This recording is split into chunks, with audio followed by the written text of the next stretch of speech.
In this video, we have a legendary car added to Gran Turismo 7. We've got new SOPHY tracks if you like racing offline. And finally, we've got engine swaps, including this Volvo's crazy horsepower increase.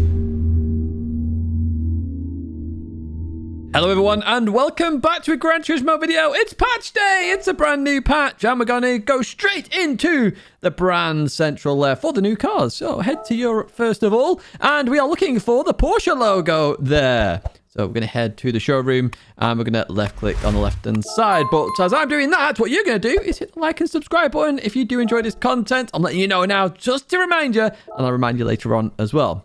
So here's the first one then, the 911. Lots of colours to pick there. I'm going to pick Racing Yellow, the 911 Turbo S, the 2020 car, and that's 300,000 credits.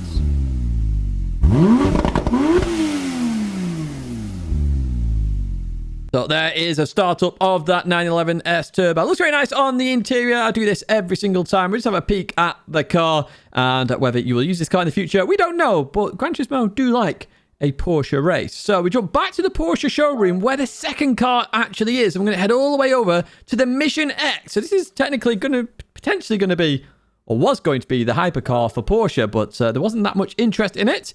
Even so, it's in the game. If you've got an interest in it, one colour. Let's hear how this electronic car sounds.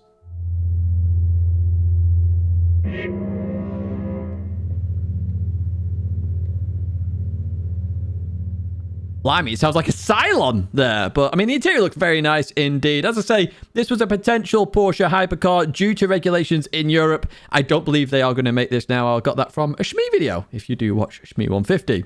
We head to Asia Pacific then, and we're looking for Suzuki. And we've got, annoyingly actually, I would say, here, another Jimny. So there's the first one.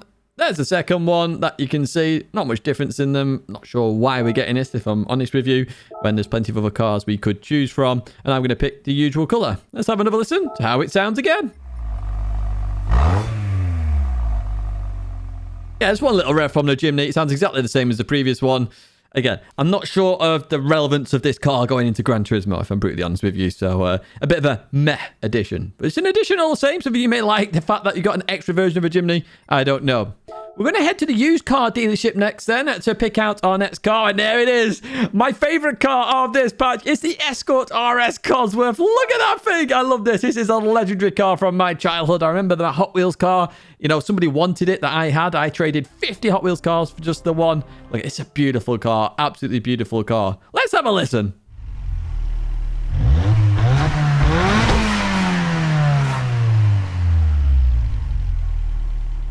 Oh, it sounds so nice. This gives me full nostalgia. In my family, we had an Escort. Not quite an RS Cosy, but even so, it's a beautiful car, this. Really, really like this one. Hopefully, we get to daily race with it soon.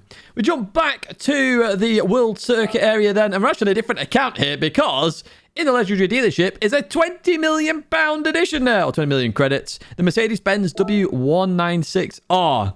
I'm not a fan of it being 20 million credits. Why add a car to the game that very few can afford? I don't know. Let's listen.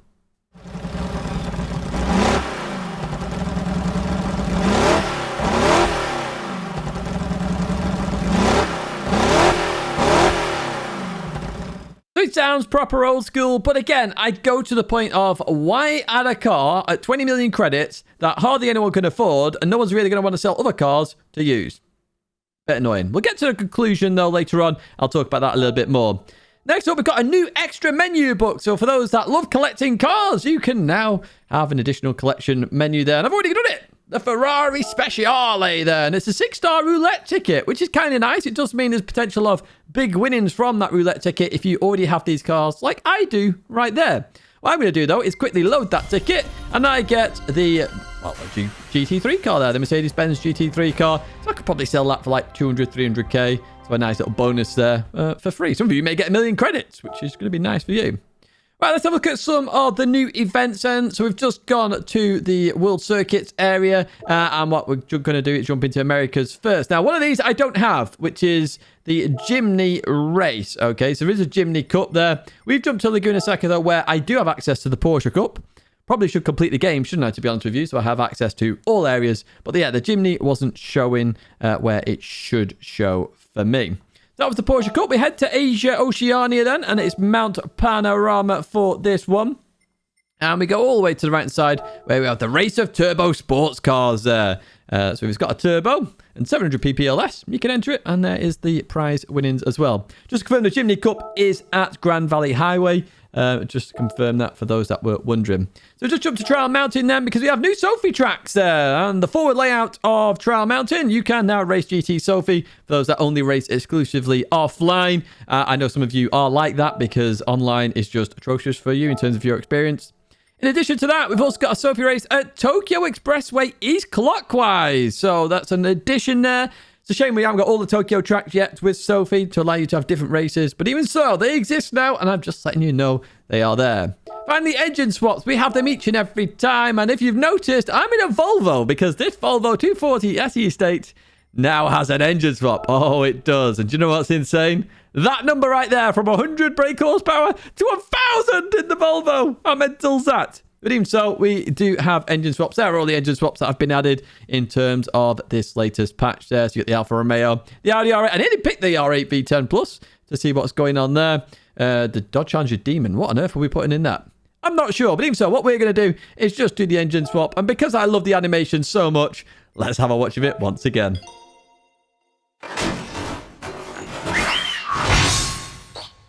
If only it was that easy.